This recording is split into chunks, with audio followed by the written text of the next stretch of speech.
বাংলাদেশের জাতীয় সংবাদ মাধ্যমসমূহে প্রকাশিত সংবাদসমূহের উল্লেখযোগ্য অংশ নিয়ে সম্পাদিত অ্যানালগ নিউজ রুমে স্বাগতম। শুধু দর্শক শ্রোতা, আজ 15ই মার্চ 2010 সোমবার। আওয়ামী মহাজোট সরকারের একতরফা ভারতপ্রীতি বন্ধ করতে পারেনি ভারতীয়দের সীমান্ত আগ্রাসন এবং বিএসএফের সহিংসতাকে। সরকারের নতজানু পররাষ্ট্রনীতির কারণে সীমান্ত জুড়ে ভারতীয়দের দাদাগিরি বেড়েই চলেছে দিন দিন। সহিংসতা বন্ধে বিভিন্ন পর্যায়ে বারবার প্রতিশ্রুতি দিয়েও প্রতিশ্রুতি ভঙ্গ করে চলেছে ভারতীয় সীমান্তরক্ষী বাহিনী বিএসএফ। সিলেটের জৈন্তাপুর সীমান্তে গত কয়েকদিনের লাগাতার উত্তেজনার পর বিএসএফ বাংলাদেশের ভেতরে ঢুকে রীতিমতো পরীক্ষা স্থাপন করে চালিয়েছে বর্বর হামলা। বিএসএফের গুলিতে আহত হয়েছে কমপক্ষে 20 জন নিরীহ বাংলাদেশি।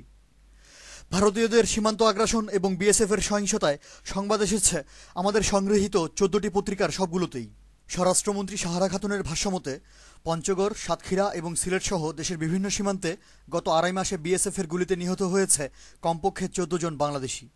প্রক্ষান্তরে পররাষ্ট্রমন্ত্রী দীপুমণি কথা বলছেন বিপরীত সুরে। সীমান্ত জুড়ে ভারতীয় বিএসএফের সহিংসতাকে বিচ্ছিন্ন ঘটনা হিসেবে আখ্যায়িত করেছেন তিনি। এ প্রসঙ্গে খবর করেছে ডেস্টিনি, আমাদের সময়, প্রথম আলো, শীর্ষ নিউজ এবং bdnews24.com। ভেতরে বাইরে উভয় দিক থেকেই অশান্ত গোটা দেশ। ক্ষমতাসীন দলের ছাত্র সংগঠন আওয়ামী ছাত্রলীগের লাগাতার সহিংসতাও চলছে দেশজুড়ে। ঐতিহ্যবাহী শিক্ষা প্রতিষ্ঠান রংপুর কারমাইকেল কলেজে ভিন্ন মতাদর্শী একটি ছাত্র সংগঠনের সাথে আওয়ামী ছাত্রলীগের রক্তক্ষয়ী সংঘর্ষে 20 জন আহত হওয়ার সংবাদ এসেছে bdnews24.com, শীর্ষ নিউজ, আমাদের সময়, প্রথম আলো, যুগান্তর ও সমকালে। রাজধানীর ইডেন কলেজে ছাত্রলীগ নেতৃত্বের বিভিন্ন অনৈতিক ও অসামাজিক কর্মকাণ্ডে আরও একটি অনুসন্ধানী প্রতিবেদন এবং জাহাঙ্গীরনগর বিশ্ববিদ্যালয় ক্যাম্পাসে পাশবিক ধর্ষণের শিকার হয়ে একজন নিরীহ সাধারণ ছাত্রী মৃত্যুর সাথে পাঞ্জা লড়ার উদ্বেগজনক ঘটনায় বিস্তারিত সংবাদ করেছে মানবজমিন, আমার দেশ, জয় দিন, নয়াদিগন্ত এবং আমাদের সময়। ছাত্রলীগের একজন কেন্দ্রীয় সহসভাপতি রাজধানীর শাহবাগে দায়িত্ব পালনরত পুলিশ কর্মকর্তাকে বেধড়ক পেটানোর সংবাদ এবং রাজশাহীর চারঘাটে আওয়ামী ছাত্রলীগ নেতাকর্মীদের হামলায় উপজেলা পরিষদের সভা পণ্ড হয়ে যাওয়ার খবর ছেপেছে প্রথম আলো, মানবজমিন, জয় দিন ও সমকাল।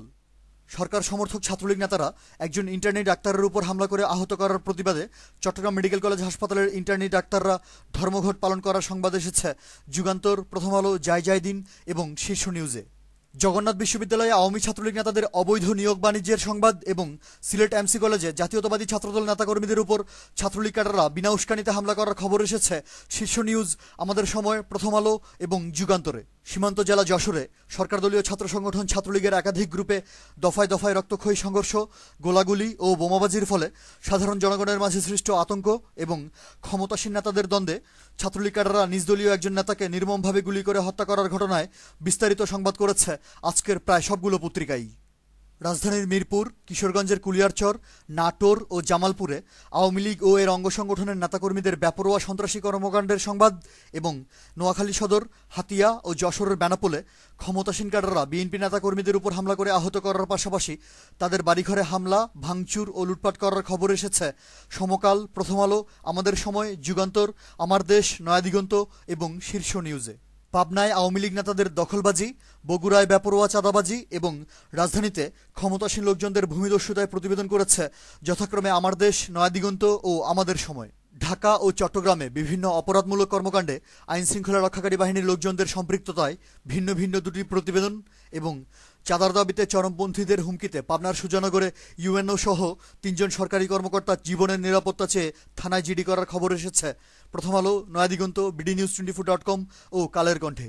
আওয়ামী যুবলীগ নেতারা রাজধানীতে প্রকাশ্য জনসভায় বিরোধী দলীয় হুইপকে দিগম্বর করে লাঞ্ছিত করার হুমকি দেওয়ার খবর এবং দেশের শিক্ষাঙ্গনকে নকলমুক্ত করার সফল নায়ক সাবেক শিক্ষা প্রতিমন্ত্রীকে আওয়ামী লীগ নেতারা ছিনতাই মামলার আসামি করে জেলে পাঠানোর ঘটনায় সংবাদ করেছে কালের কণ্ঠ, আমাদের সময়, সমকাল, যুগান্তর, ডেস্টিনি, জয় দিন, ইত্তেফাক সহ আজকের প্রায় সবগুলো পত্রিকাই। অ্যানালগ নিউজ আজ এ পর্যন্তই। পরবর্তী নিউজ শোনার আমন্ত্রণ জানিয়ে আজকের মতো বিদায়। ধন্যবাদ।